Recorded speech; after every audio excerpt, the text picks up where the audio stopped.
The sacral energy center, the second chakra. The second chakra, this area of the body, reminds us that our foundation that I spoke of in the first chakra recording exists to allow us the creative business of moving, which means that stability generates mobility. Walking, it just turns out to be the cousin of falling down. And as we age, we become more and more aware of the daily possibility of falling. The possibility not afforded to a tree or a plant during their immobile lives. So we are really just in some ways experienced toddlers. A word that simply means to have an unsteady gait. The physics of walking, or as researchers have called it, the physics of falling forward, means there is a science to falling.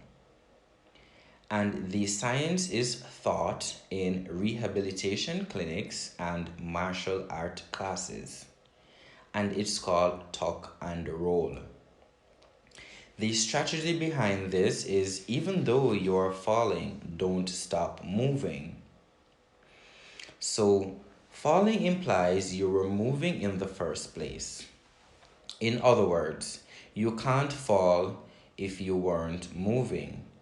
And just as there is an art to falling, there is the same art applies to failing in life. If you are gonna fail, fail reaching even if you feel uncertain. So, it is said that the single most powerful way to unleash your creativity is to keep your mind open when facing uncertainty.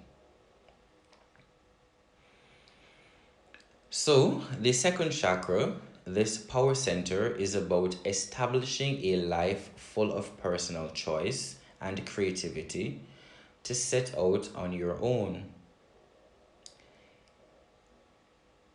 It's a secure person that decides to take a different path from the tribe in order to find wholeness. Once we've found our own way, we can return to the community where we can share with others in an healthy way, adding to the tribe's wisdom. So, in this area of the body, the solid parts of us branches out to connect and relate to a partner. If that partner is another person, or a commitment to an idea, or an interaction to a physical environment, healthy attachments find their energy here in the second chakra. Unhealthy attachments can lead to addiction, fear of losing control, and misdirected life energy. The lumbar spine connects our body to our hips and legs. It is a supportive structure that allows stability to the parts that get us moving. And without this stability, there is a sort of impaired mobility. Without mobility, you are stuck in the one place over and over again, kind of like addicted to going nowhere. So, it is the hips that will move us forward, separating the legs to take maybe their unsure steps into the future. So, stability is the link to mobility. Being sure of what you stand for, finding the creativity to move forward, knowing your work has meaning, and having a spiritual quest is something the body can sink its teeth into. Once properly fueled, we find our energy to move forward. The physical body's language is emotion. We are either we are either taught to fear or emotion or to cover them up. If you are emotional, you are either weak or vulnerable, and nothing can be further from the truth. Emotion is the body's intelligence. There is a vortex of energy about 3 fingers width below the navel and back against the spine. This is the second chakra.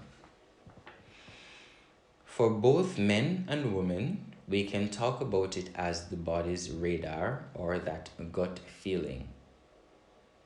Physically, it's called clairsentience, which is clear sensing or your ability to read or pick up on the emotion of feelings of others.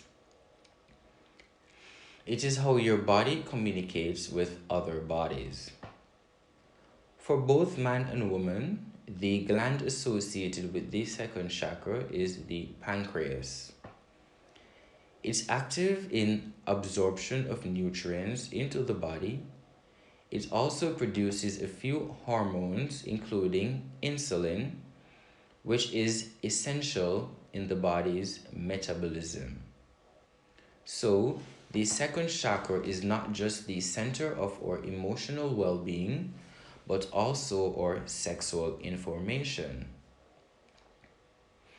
The ovaries are associated with this chakra, and at the basis of a woman's sexual information is the consideration to nurture.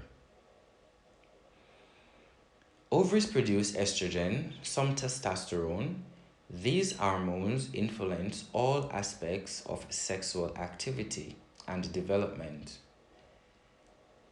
They also influence bone strength and some brain function.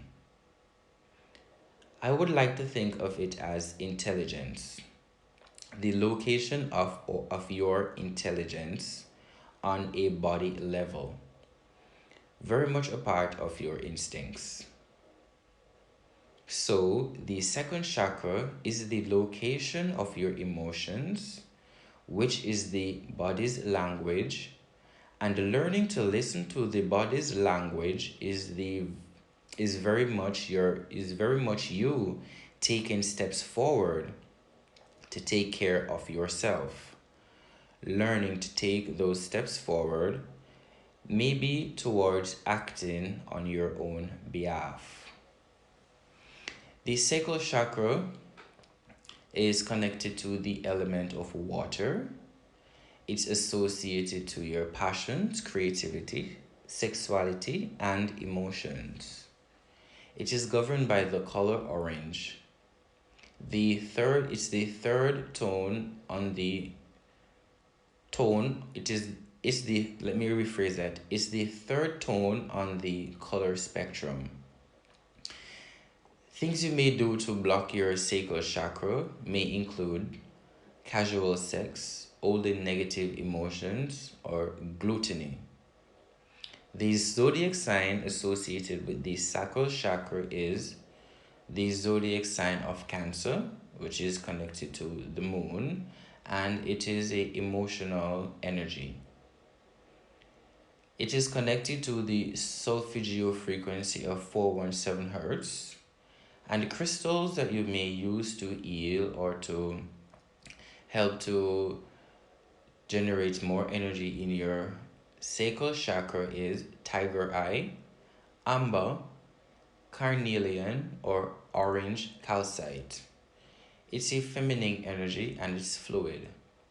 When out of balance, you may experience fear, desire, or grief.